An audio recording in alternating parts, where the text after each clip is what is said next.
Que vont dire maintenant Alassane Dramane Ouattara, El Ghazouani, Ouadani, devant les vérités crues du président Tiani sur l'attaque du 25 avril 2026?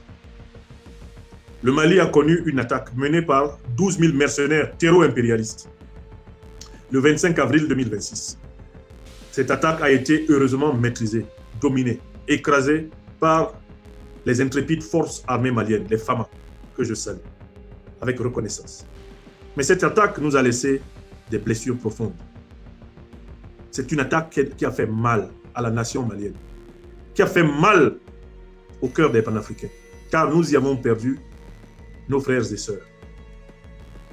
Nous y avons perdu l'un des plus illustres combattants de l'émancipation du Mali, le général d'armée Sadio Kamara, ministre d'État, ministre de la Défense du Mali, tué dans sa maison, avec plusieurs autres personnes qui ont trouvé la mort dans le lâche attentat terroriste contre sa résidence. Les autorités de la République du Mali ont rendu compte au peuple malien et à l'opinion internationale des acteurs de l'attentat. On sait que ces acteurs de l'attentat sont de la coalition terroriste JNIM-FLA qui est soutenue, on le sait, par la France de Macron et par tous ses supplétifs de la CEDEAO, par l'Algérie et par la Mauritanie, aux frontières nord et nord-ouest. Ça, on le sait. La communication officielle malienne ne s'en est pas cachée. Mais il y a quelque chose de nouveau qui s'est ajouté après l'intervention le 25 juillet 2026 du président du Niger, le général d'armée Abdourahmane Tiani. C'est la précision sur l'origine des colonnes qui ont mené les opérations du 25 avril 2026 contre notre terre bénie du Mali. 3 colonnes, nous a dit l'excellent général d'armée Abdourahmane Tiani. Une est partie du nord du Bénin. Ce nord du Bénin qui a été abandonné par l'armée béninoise au contrôle de l'armée française et des groupes terroristes qu'elle encadre. Une colonne est partie de là-bas, s'est faufilée dans le territoire burkinabé et est entrée au Mali pour attaquer Gao et Sévaré. Une deuxième colonne est partie de Mauritanie pour attaquer Anéfis. Et une troisième colonne est partie de la Côte d'Ivoire pour attaquer Bamako. Donc on sait d'où viennent exactement, avec le soutien de quels États, les hommes qui ont perpétré les crimes, les atrocités du 25 avril contre le peuple malien, contre l'armée malienne, contre le gouvernement malien, et qui ambitionnaient ni plus ni moins que d'éliminer le président Assimi Goïta en personne. On sait que pour ce qui concerne le Bénin, l'armée béninoise a perdu le contrôle de la partie nord de son territoire. Elle a même abandonné cela, appelant ça zone tampon, ou soi-disant zone de profondeur stratégique. Autrement dit, en fait, le nord du Bénin est sous contrôle français et sous contrôle terroriste. C'est-à-dire que les autorités béninoises sont dans l'incapacité de décrire même au détail ce qui est fait dans la partie nord de leur territoire, puisque l'armée béninoise a déserté une partie de son propre territoire pour laisser les troupes françaises et leurs supplétifs terroristes opérer. Donc, certes, de manière indirecte, la responsabilité du gouvernement béninois est impliquée. Mais pour ce qui est de la Mauritanie, on sait que le gouvernement mauritanien est activement impliqué, directement impliqué, dans la protection, la formation, dans l'armement, l'acheminement, l'approvisionnement des groupes terroristes. Donc, sa responsabilité est engagée. Tous ceux qui ont trouvé la mort à Anéfis, du fait de l'attaque de la colonne venue de Mauritanie, relèvent d'un contentieux judiciaire qui concerne le gouvernement mauritanien, avec à sa tête El Ghazouani. Ça, c'est clair.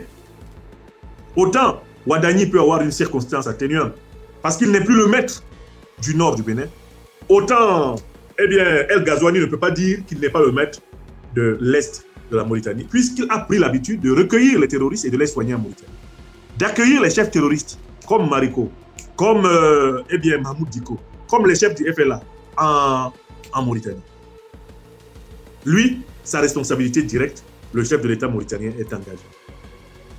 De la même façon, la colonne qui est venue de Côte d'Ivoire, elle ne peut pas avoir bénéficié d'une zone de la Côte d'Ivoire qui ne serait pas sous le contrôle du gouvernement ivoirien. C'est une colonne qui a été encadrée et le président Tiani a indiqué, par exemple, comment l'acheminement de l'argent pour les terroristes a été fait.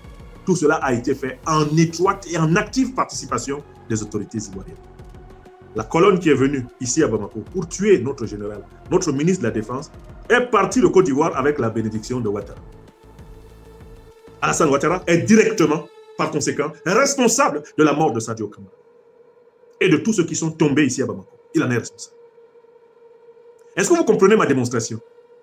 Mais à partir du moment où ils sont responsables, et qu'on sait que celui qui coordonne et qui soutient tout cela, c'est Macron, je demande encore pourquoi nos juges vont attendre.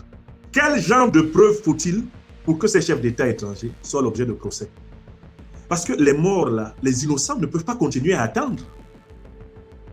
Les calendes grecs, qu'est-ce que notre système judiciaire attend pour apprécier les faits qui sont documentés là, par exemple par le président Tiani?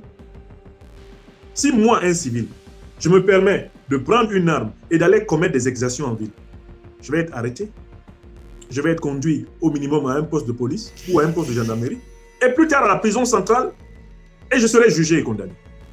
Mais pourquoi ces chefs d'État mauritaniens, ivoiriens, pour prendre ceux-là qui sont vraiment activement impliqués dans l'attaque du 25 avril, comment ces gens-là peuvent continuer à s'en sortir sans que nos tribunaux se penchent sur leur cas et que nos magistrats les condamnent?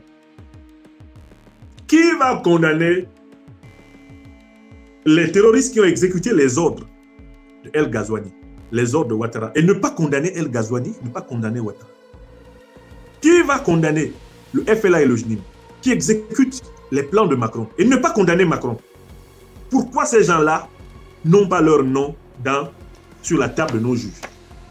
C'est un problème personnel et civilisationnel, c'est un problème générationnel que je soulève à nos dirigeants. Et il faut juger sans exception tous ceux qui sont responsables des crimes contre nous. Il faut les juger. Même si on ne peut pas les arrêter, il faut les juger. Parce que nous, Africains, dans le monde, nous n'avons aucun cadeau de ces gens. Vous-même, vous avez vu comment ils étaient en train de préparer la Cour pénale internationale pour vous guillotiner tous là-bas. Ils se préparaient à ouvrir des dossiers à la CPI contre le président Tiani, contre le président Goïta, contre le président Traoré. Les noms de nos présidents, eux, ils les citent. Ils veulent que nos présidents soient traduits devant leurs tribunaux. Nous avons des tribunaux. Nous voyons comment ces gens organisent des colonnes dans leur territoire, viennent tuer des hommes et des femmes chez nous. Et on arrête les terroristes, on juge les terroristes, on les met en prison. Ceux qui les ont envoyés, dont les noms sont désormais cités par nos propres chefs d'État. C'est quand leur procès? Pourquoi Alassane Dramane Ouattara ne doit-il pas être jugé? Pourquoi son nom ne doit pas être cité au tribunal? Donc j'appelle nos dirigeants du Sahel à se hâter pour mettre en place la Cour pénale internationale du Sahel. S'il vous plaît, président Ibrahim Traoré, président Assimi Goïta, président Abdourahmane Tiani, accélérez-nous la mise en place de la Cour pénale internationale du Sahel. Qu'on juge Ouattara, qu'on juge El Ghazouani, qu'on juge Macron, même si parce qu'ils sont chefs d'État et qu'ils bénéficient d'une certaine immunité, on ne peut pas les arrêter. Et il faut qu'on les juge et qu'on les condamne pour ce qu'ils font. Parce que eux, de toutes les façons, ils ont prévu de vous éliminer. C'est-à-dire que nos dirigeants ont toutes les raisons de faire fonctionner à fond l'appareil judiciaire sahélien contre ces gens. Ah oui, ça s'applique. Ça s'applique tranquillement en République démocratique du Congo. Regardez Félix Tshisekedi, la rhétorique, soi-disant, il est patriote. Mais c'est Kagame qui organise. C'est Kagame qui organise. Bon, tu condamnes Kabila. Ok, Kabila, c'est un Congolais qui a trahi le Congo. Hein, Joseph? Ok. Mais pourquoi tu ne condamnes pas Kagame? Pourquoi Kagame ne serait pas condamné? Pourquoi la justice ne condamne pas Kagame alors qu'il tue les Congolais et qu'il en est fier? Pourquoi la justice ne le condamne pas? On a même assassiné Laurent Désiré Kabila. Vous savez que ceux qui ont assassiné Kabila, c'était les hommes de Kagame. Vous ne condamnez pas Kagame. Comment voulez-vous que le Congo soit libéré alors que vous cachez l'injustice contre le Congo? Nous, ici au Sahel, nous sommes à l'avant-garde de la lutte de libération de l'Afrique noire contre l'impérial terrorisme occidental. Toutes nos institutions doivent fonctionner à plein régime dans la bataille. Il n'y a pas que l'armée qui doit fonctionner à plein régime. Tous les ministères doivent fonctionner à plein régime. La société civile doit fonctionner à plein régime. Les tribunaux, la justice doit fonctionner à plein régime. Quand moi j'entends le chef de l'État du Niger me dire que la colonne qui est venue ici le 25 avril, et j'étais là à Bamako, j'ai entendu le terrible bruit de l'explosion, de l'attaque de la résidence du général Sadio Kamara. C'est pas quelque chose qu'on m'a dit. J'ai vécu, je suis à Bamako quand ça arrive. Des gens qui ne me veulent pas du bien, de m'appeler même le matin pour me dire fuis Bamako, hein, fuis Bamako, quitte Bamako rapidement. C'est quand on attaque le Mali que je dois fuir. Le Mali m'a accueilli. Quand on me persécute, on attaque le Mali et mon premier réflexe c'est de fuir. Jamais. Moi, j'ai jamais fait ça de ma vie. Je ne suis pas l'ami des jours pairs et l'ennemi des jours impairs. Quand je suis ton ami dans le meilleur comme dans le pire. Tu es bien, je suis avec toi. Tu souffres, je suis avec toi. C'est ça un homme. C'est ça avoir une âme. Mais quand moi j'ai entendu le président Tiani dire la colonne qui attaque Bamako est partie de Côte d'Ivoire, j'ai dit mais la responsabilité pénale, judiciaire d'Alassane Dramane Ouattara est engagée. Il est le chef de l'État ivoirien. Qu'est-ce qu'on attend pour ouvrir le procès? On a ces données-là, on sait qu'ils sont partis de chez lui. Au minimum, des juges ici doivent dire, bon, M. Ouattara est condamné à la prison à perpétuité. Il est condamné à des indemnités pour avoir été à l'origine, avoir été complice de la colonne criminelle qui est entrée chez nous pour tuer nos compatriotes. Oui! Si on ne dit pas ça, mais pourquoi on se fâche contre la CPI? Parce que la CPI, elle est prête à accuser nos dirigeants de soi-disant violation des droits humains. Elle est prête à pendre Ibrahim Traoré, à pendre Assimi Goïta. La CPI est prête à pendre tout Africain qui conteste l'hégémonie occidentale. Eux, nos noms sont sur leur bouche. J'ai même vu l'autre jour une bande de malappris qui a fait une liste dans laquelle on m'a mis, moi, notre sœur bien-aimée Nathalie Yamb, mon jeune frère, mon jeune frère, l'excellent journaliste, un excellent journaliste malien. Ils ont fait toute une liste là. Et que nous, on doit se retrouver à la CPI parce que nous aurions soi-disant incité au génocide des Touaregs et des Peuls. Il est fou. Ils sont fous. Mais ils écrivent ça. Eux, ils écrivent ça. Ils écrivent ça. Ils mettent nos noms dans des listes imaginaires, en tout cas des listes qu'ils essayent d'introduire à la CPI pour que la CPI nous convoque. Parce que nous soutenons la révolution sahélienne. Et puis c'est nous qui n'osons pas citer leur nom au tribunal. Pourquoi? Parce qu'ils vont aussi citer nos noms dans leurs tribunaux. Mais de toutes les façons, ils ont déjà décidé d'en finir avec nous. On ne cite pas leur nom. Ça ne va pas changer le fait que dans leur plan, ils doivent éliminer nos chefs. Ils doivent casser nos révolutions et nos États. Donc vraiment, pour moi, dans ce dernier sujet, j'appelle une fois de plus à la judiciarisation de tous les crimes de guerre perpétrés par les puissances étrangères contre l'Afrique. Il n'y a aucune excuse à ne pas ouvrir ces dossiers. D'autant plus que, mais nos dirigeants là, ils ne veulent pas aller en vacances dans les pays de ces criminels, tant que ces criminels en sont les chefs. Mais nous voyons bien que ces criminels qui dirigent aujourd'hui la Côte d'Ivoire, qui dirigent la Mauritanie, ils sont déterminés à faire tomber le pays de l'AES. Ils sont déterminés à les faire tomber. On ne soutient pas la coalition terroriste pour nous caresser. C'est pour tuer nos présidents, tuer nos ministres, tuer nos généraux, tuer nos soldats, tuer nos leaders de société civile. Nous sommes tous dans leur liste rouge. Alors moi, comment je peux savoir que je suis dans ta liste rouge et je réserve les coups contre toi? Comment je peux rester dans la seule défensive alors que je suis dans ta liste rouge? Je sais que toi, tu es en l'offensive tout le temps. Que tu seras dans l'offensive tout le temps. Comment je peux rester tout le temps dans la défensive sans être par là suicidaire? Comment je peux même te sourire alors que je sais que tu ne cherches qu'à me finir? Donc, les preuves supplémentaires apportées par le président Tiani m'appellent à supplier nos dirigeants, à demander à nos dirigeants de faire cet effort. Abdoul Niang, oui, c'est Abdoul Niang, mon jeune frère Abdoul Niang. Ils ont mis le nom d'Abdoul Niang dans la liste. On doit nous amener, moi, Abdoul Niang, Nathalie Yamb, etc. On doit nous amener à la CPI. Ils n'hésitent pas à mettre les noms des gens. Parce qu'on les juge, on les juge pas. On ne les juge pas. Or, en fait, la justice, c'est ce qui va nous protéger. C'est la justice qui va nous protéger. Si notre justice au Sahel condamne tous les coupables des crimes contre nous, mais ça ira. On saura pourquoi on se bat. On saura pourquoi on se bat. Or, nos systèmes judiciaires, un peu partout en Afrique, pas seulement au Sahel, mais partout en Afrique, condamne fermement les exécutants. Et il ne condamne pas les ordonnateurs. Les exécutants, c'est les petits terroristes là qu'on a retournés pour tuer leurs propres frères et sœurs. Et les ordonnateurs, les coordonnateurs, ce sont les présidents scélérats de ce pays néocolonisé. Et ils n'ont pas leur nom dans les condamnations. Pourquoi ils sont pas, pourquoi Alassane Ouattara, depuis tous les coups qu'il a montés contre les pays du Sahel, pourquoi Alassane Ouattara n'est condamné nulle part? Il a quelle immunité? Quelqu'un qui veut tuer nos dirigeants, on porte des gants avec lui, pourquoi? Parce que tu peux porter les gants avec un type comme ça, parce que tu espères quelque chose de lui.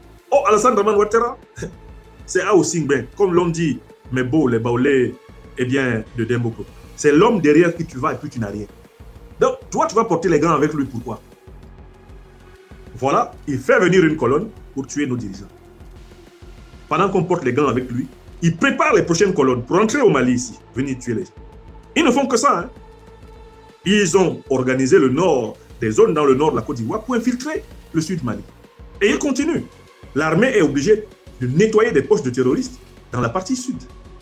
Et ces terroristes viennent du territoire ivoirien où ils sont financés, armés, entraînés, formés.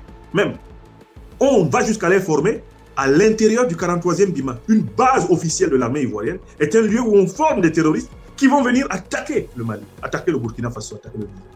Et tout ça là, nos magistrats n'ont pas entendu parler de ça. Ils n'ont pas le droit de s'en saisir. Il faut s'en saisir. Il faut condamner. Parce que ce sont ces condamnations qui vont galvaniser l'opinion, qui vont rassembler massivement le peuple autour des dirigeants et de l'armée. Si nous savons que tous ceux qui nous font du mal sont jugés et condamnés, même si nous n'avons pas la main sur eux, nous aurons l'énergie du combat. Mais si on sait que les gens ont beau nous faire du mal, ils seront toujours épargnés des jugements. Ils ne seront même pas cités. On n'osera même pas dire, voilà, vous avez permis qu'une colonne parte de chez vous pour nous attaquer, notre justice va s'en saisir. Si les gens, c'est une source de motivation et de mobilisation. Une justice qui va au bout. C'est une justice qui galvanise le peuple. C'est une justice qui anime le peuple. Et puis, on est dans une phase décisive. Et il n'y a pas d'autre solution que de mettre ces gens-là au tribunal. Il n'y a pas d'autre solution que de les accuser frontalement, comme le Mali, le Burkina Faso et le Niger l'ont fait. Depuis le 15 août 2022, le Mali a dit que la France soutient le terrorisme contre elle. Mais quel est le tribunal du Mali qui a condamné la France? Alors qu'en France, là-bas, les condamnations tombent sur nous. Vous voyez, même aujourd'hui, mes avocats étaient obligés d'aller au ministère de l'Intérieur pour se battre. On ne nous fait aucun cadeau. Condamnation, sanctions, gel, etc. Vous voyez ce qu'ils nous font? Vous voyez comment ils se comportent avec la Russie? Condamnation, sanctions, gel. Nathalie Yam, condamnation, sanctions, gel. Ils mettent nos pays sous embargo. Non, s'il vous plaît, faisons usage de l'outil judiciaire. Même si les décisions de nos systèmes judiciaires ne pourront pas forcément s'appliquer, elles auront une valeur de mobilisation psychologique, morale et spirituelle, et ce sera une bonne base de négociation avec ces puissances à l'avenir. Je vous remercie, mes chers amis, de m'avoir écouté. J'ai été au fond de ma pensée.